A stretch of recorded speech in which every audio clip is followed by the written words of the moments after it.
Share बाजार with प्रसारमध्ये तुमचं स्वागत आहे. आजच्या नवीन व्हिडिओमध्ये आपण असे न्यूज डिस्कस करणार आहे, ज्याचा इम्पॅक्ट त्या स्टॉकवरती झाला आहे आणि काय ती न्यूज आहे. तर चला तर आपण स्टार्ट करू. व्हिडिओ ओन्ली फॉर एज्युकेशन पर्पजसाठी आहे. कुठल्याही प्रकारे बाय किंवा सेल रिकमेंडेशन नाही आहे. सगळ्यात पहिल्यांदा आपण थोडंसं जर का आपण न्यूज बघायला गेलो, तर टाटा मोटरच्या बाबतीत न्यूज आहे आणि ती न्यूज काय आहे, की ओव्हरऑल जर का आपण बघायला गेलो टाटा मोटर म्हटल्यानंतर ना, बऱ्याच जणांचा हा गैरसमज असू शकतो किंवा हे कन्फ्युजन पण असू शकते, की टाटा मोटर फक्त पॅसेंजर व्हेइकल बनवते काय? की नाही. त्यांचा जो रेव्हेन्यू जनरेट होतो, त्याचा रेव्हेन्यू जनरेटचं ब्रेकडाउन जर का आपण चेकआउट करायला गेलो, तर त्याच्यामध्ये वेगवेगळे व्हेरियस त्याच्यामध्ये पार्ट्स आहेत. टाटा मोटर पॅसेंजर व्हेइकल तयार करते, त्यानंतर कमर्शियल व्हेइकल तयार करते. कुणाला वाटत असेल, की पॅसेंजर व्हेइकलमध्ये त्यांचा ईव्ही सेगमेंट पण आहे. ओके, ते पण सेगमेंट आहे. त्यानंतरनं त्यांचं जे लक्झरी सेगमेंट आहे, ज्यामध्ये जाग्वार आणि Land Roverचा ते वापर करतात. तर मोस्टली टाटा मोटरला जिथून प्रॉफिट जास्त येते, तिथून त्यांचा जो प्रॉफिटॅबिलिटी आहे, ओव्हरऑल जर का आपण टाटा मोटरचं जर का फंडामेंटल चेकआउट करायला गेलो, थोडंसं करंट कंडिशनला टाटा मोटर थोडंसं डेटमध्ये आहे. बट त्यांना जर का जास्त प्रॉफिटमध्ये यायचं असेल, डेट फ्री व्हायचं असेल, तर त्याच्यामध्ये सगळ्यात जास्त भूमिका जी आहे, ती आहे जाग्वार आणि Land Roverची. तर ज्या वेळी टाटा मोटरच्या बाबतीत काही ना काहीतरी अपडेट येतील, तर आपल्याला फोकस देणं खूप गरजेचं आहे, की जाग्वार Land Roverमध्ये काही इश्यू यायला लागले का? किंवा जाग्वार Land Roverमध्ये जर का काही इश्यू असतील, तर टाटा मोटरच्या शेअरला त्याचा इम्पॅक्ट व्हेरी लाइकली पडायची प्रोबॅबिलिटी जास्त असते. थोडंसं जर का आपण रेव्हेन्यू ब्रेकअप जर का बघायला गेलो, तर त्याच्यामध्ये पॅसेंजर व्हेइकल जे आहे, ओके, हे मे बी चेंज पण होऊ शकतंय बिकॉज हे थोडंसं ओल्ड आहे. बट पॅसेंजर व्हेइकल अल्मोस्ट 12% चा रेव्हेन्यू जनरेट करते. बाकीच्या कॅटेगरीमधून 1% चा रेव्हेन्यू जनरेट होतंय. त्यानंतर कमर्शियल व्हेइकल त्यांचे जे आहे, त्याच्यामध्ये 19% चा रेव्हेन्यू जनरेट होतो. त्यानंतर जर का आपण जाग्वार आणि Land Rover या दोघांना कॉन्ट्रिब्यूट केलं, तर इथून सगळ्यात जास्त रेव्हेन्यू त्यांच्याकडे येतो, तो म्हणजे 68% चा. म्हणजे खूप इम्पोर्टंट रोल प्ले करतो टाटा मोटरसाठी. टाटा मोटरच्या शेअरच्या प्राईसमध्ये जे पण रिफ्लेक्शन येतील किंवा ज्यामध्ये पण काही पण चेंजेस होतील, ते सगळ्यात जास्त आपला फोकस असला पाहिजे, की जाग्वार Land Roverमधून त्यांना काही बेनिफिट किंवा त्यांच्यामध्ये काही प्रॉब्लेम जर का येत असतील, देन टाटा मोटरच्या शेअर्सला थोडासा इम्पॅक्ट पडू शकतो. ओके. तर तसाच एक अपडेट आला मॅनेजमेंटकडून. जर का आपण बघायला गेलो तर मंडेच्या दिवशी टाटा मोटरचा जो शेअर आहे, हा अल्मोस्ट 5% च्या आसपास आपल्याला डाउन होताना बघायला मिळाला. तर टाटा मोटरमध्ये नेमकं काय झालं किंवा शेअरमध्ये का मार्केटमध्ये फॉल आला होता, तर थोडंसं बघायला गेलो, तर मॅनेजमेंटकडून कॉमेंटरी आली होती, की जे त्यांचा जो बेस बिझनेस आहे, म्हणजे तिथून त्यांना जास्त रेव्हेन्यू येते, प्रॉफिटेबिलिटी व्हायचे चान्सेस खूप जास्त त्याच्यामध्ये. तर प्रॉफिटेबिलिटी म्हणजे त्यांना जास्त मार्जिन प्रॉफिट त्यांना त्यातून जास्त येते.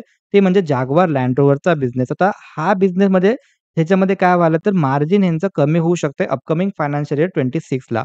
तर ह्यांचं असं म्हणणं आहे. तर त्यांनी काय सांगितलेत, की त्यांनी अल्मोस्ट 10% च्या आसपास त्यांना मार्जिन होत होतं. ओके. कंपेअर टू ह्याच्यामध्ये काय लिहिलंय त्यांनी EBITDA म्हणजे अर्निंग बिफोर टॅक्स. टॅक्स लावायच्या आधीचं जे अर्निंग असते, मार्जिन आहे त्याच्यामध्ये त्यांचं असं म्हणणं आहे, की ते मे बी 5 ते 7% च्या आसपास जाऊ शकते आणि कंपेअर टू 8.5% चं मार्जिन. ओके. 8.5% च्या मार्जिनपासून त्यांना मार्जिन थोडंसं डिक्लाइन होऊ शकते. हे त्यांनी पहिल्यांदाच सांगितलं because Tata is equal to trust असतं. त्याच्यामुळे ते लोकं पहिल्यांदाच क्लिअर करतात, की ते काय ते अपकमिंग इयरचं त्याच्यामध्ये गोल काय आहे किंवा त्याच्यामध्ये काय त्यांना प्रॉब्लेम यायला लागलेत. ते डायरेक्टली ते मॅनेजमेंटनी सांगितलं. तर ही एक चांगली गोष्ट आहे, की ते डायरेक्टली स्वतःहूनच क्लिअर केले आणि त्याच्यामुळं आपल्याला शेअर प्राईसमध्ये पहिल्यांदाच प्राईज इन मार्केट होताना बघायला मिळालंय. तर लक्षात ठेवा हे ऑलरेडी प्राईज इन असतात ह्या सगळ्या गोष्टी. म्हणजे जसं कॉमेंटरी येईल, मॅनेजमेंटकडून जसं रिपोर्ट येतील आणि त्याप्रमाणे जर का थोडंसं निगेटिव्ह वाटलं असेल मार्केटला, तर मार्केट पहिल्यांदाच त्याला रिएक्ट करायला चालू करेल. तर त्याच्यामुळे आपल्याला फॉल बघायला मिळाला. ही झाली फर्स्ट थिंग. तर ह्याच्यामध्ये जर का बघायला गेलं तर टाटा मोटर्सचं जे यूकेचं जे युनिट आहे, तर ह्याच्यातून त्यांचं जे फ्री कॅश फ्लो आहे अल्मोस्ट 1.5 बिलियन ओके.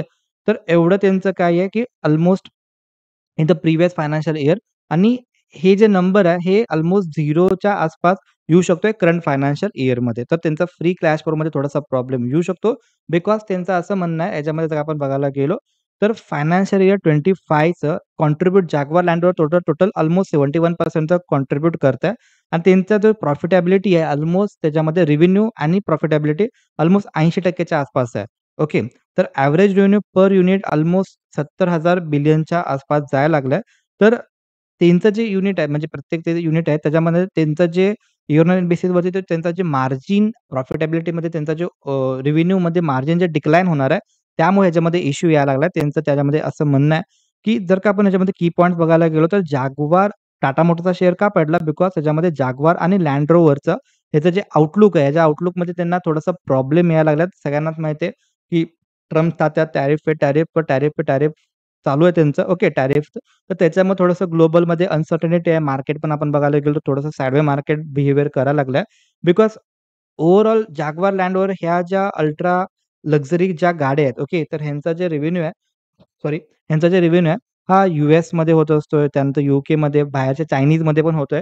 तर मोस्टली त्यांचा रेव्हेन्यू त्या साइडला जास्त आहे. तर तिकडं काहीतरी टॅरिफ वाढला, तिथं काहीतरी प्रॉब्लेम यायला लागले, तर टाटा मोटरचा जाग्वार लँडवरती त्यांच्या बिझनेसवरती इम्पॅक्ट डेफिनिटली पडू शकतो टॅरिफमुळं आणि बाकीच्या ग्लोबल अनसर्टनिटीमुळं. तर ह्यांचं असं म्हणणं आहे, की त्यांचं जे न्यू मार्जिन फोरकास्ट त्यांचं जे होतं ते 10% च्या आसपास त्यांचं टार्गेट होतं आणि पण त्याच्यामध्ये प्रॉब्लेम काय यायला लागलाय, की स्टँड्स बिटवीन 5% ते 7% येऊ शकते कंपेअर्ड टू अर्लियर टार्गेट 10%. म्हणजे पहिला त्यांचं टार्गेट होतं, की 10% च्या आसपास त्यांचं न्यू मार्जिन जाऊ शकते. बट ह्याच्यामध्ये त्या बाकीच्या गोष्टीमुळं ते जे प्रॉब्लेम्स यायला लागलेत त्यांना ग्लोबलमध्ये थोडंसं प्रॉब्लेम यायला लागलेत आणि ह्याच्यामध्ये थोडंसं कॉम्पिटिशन असेल किंवा टॅरिफचा प्रॉब्लेम असेल, तर ह्याच्यामुळे त्यांचं थोडंसं मार्जिनवरती इम्पॅक्ट होऊ शकतोय, असं त्यांचं म्हणणं आहे डायरेक्टली. आणि जर का आपण ह्याच्यामध्ये बघायला गेलो, तर ह्याच्यामध्ये हे जे सगळा प्रकार चालू आहे, ह्याच्यामध्ये थोडंसं ग्लोबलमध्ये थोडंसं इकॉनॉमिक अनसर्टनिटी आहे आणि त्याच्यामध्ये जिओपॉलिटिकल टेन्शन आहे. म्हणजे वॉर व्हायला लागलेत, बाकीच्या गोष्टी व्हायला लागल्यात. तर हे पण त्याच्यामध्ये आला. ओके, टॅरिफ आला, त्यानंतर ग्लोबलमध्ये थोडासा प्रॉब्लेम यायला लागला, ते पण त्याच्यामध्ये खतरा आहे. तर ह्या सगळ्याला बघितल्यानंतर ना असं समजतंय, की ह्यांचा थोडासा येणाऱ्या अपकमिंग फायनान्शियल इयरसाठी थोडासा यांचा फ्री कॅश फ्लोमध्ये प्रॉब्लेम होऊ शकतो, मार्जिनमध्ये इम्पॅक्ट होऊ शकतो आणि त्याला मार्केट पहिल्यांदाच प्राइस इन करायचा प्रयत्न चालू आहे. ओके. तर ह्याच्यामध्ये त्यांनी तेच आउटलुक दिले होते. ह्याच्यामध्ये त्यांचं फायनान्शियल इयर एंडिंग मार्चपर्यंत त्यांचं जे अंडरलायनिंग प्रॉफिट मार्जिन होतं 7-8% च्या आसपास होतं. पण आउटलुक जे आहे हे कमी यायला लागलंय बिलो एक्स्पेक्टेशन किंवा आत्ता जे चालू आहे मार्जिन त्याच्यापेक्षा कमी यायला लागले, जे की त्यांचं टार्गेट होतं 10% म्हणजे त्यांचं जास्तचं टार्गेट होतं. बट त्याच्यापेक्षा त्यांचं मार्जिन पडलंय किंवा त्याच्यापेक्षा मार्जिन त्यांचं टार्गेट कमी आलंय.